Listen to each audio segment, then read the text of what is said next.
2 years ago this week, the lives of thousands of Northeast Ohio residents was upended when a Norfolk Southern train carrying hazardous chemicals derailed in the town of East Palestine. In the 2 years since that train derailment, Norfolk Southern, the railroad who operated the train, has settled numerous lawsuits. Residents have gotten assistance from both the company and the federal government. Yet little has been done nationally to improve rail safety, despite the urging of the Federal Railway Administration and Democrats in Congress. Here with us now is Zsuzsa Gyenes, one of those East Palestine residents who has been dealing with all the aftermath. Zsuzsa, welcome to the show. Thank you. So it's been 2 years. I want to start with how you're doing and what has changed for you personally, and of course the community 2 years later. Yeah, it's been an incredibly difficult 2 years. We're really left with more questions than answers. We still don't have the resources that we need. We don't have the questions and specialists that we need. We're still pretty much in the same position, and we're very afraid. A lot of us are struggling. It's created such a divide in many of our lives and the community itself. We know Vice President J.D. Vance will be visiting your town tomorrow. What would you like to say to him if you could here, Zsuzsa?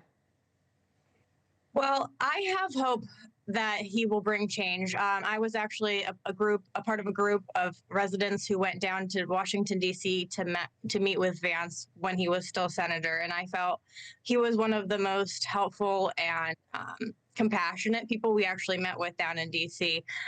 So I believe that he will be able to take some action.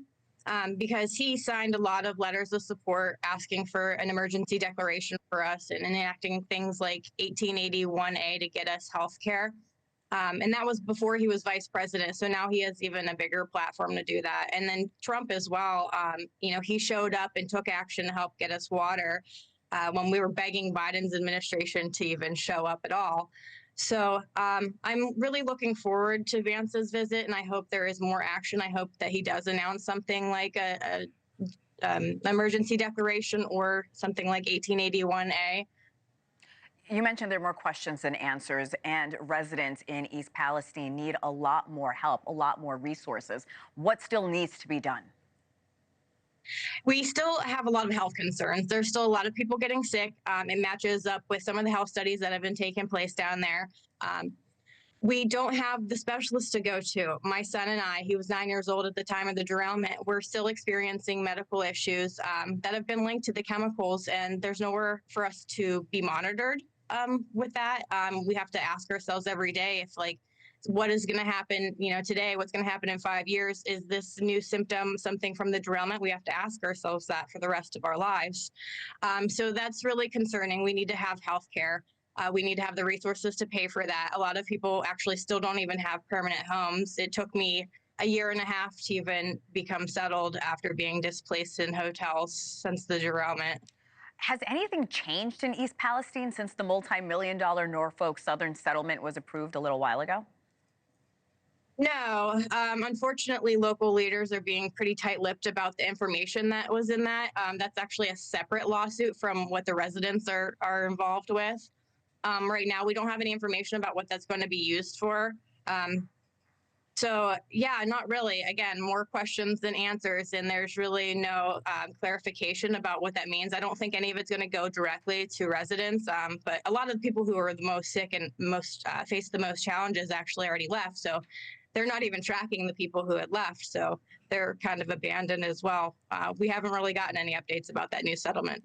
Zsuzsa, after everything you and your community have been through, do you see yourself staying in East Palestine long term? You've mentioned a few people have already moved out of town. Would you do that as well?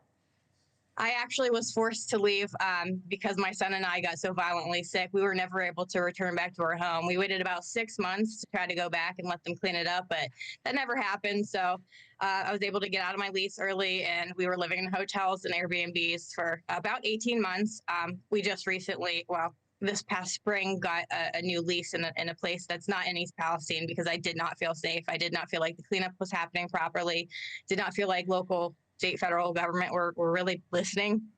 So, no, I wouldn't go back, though.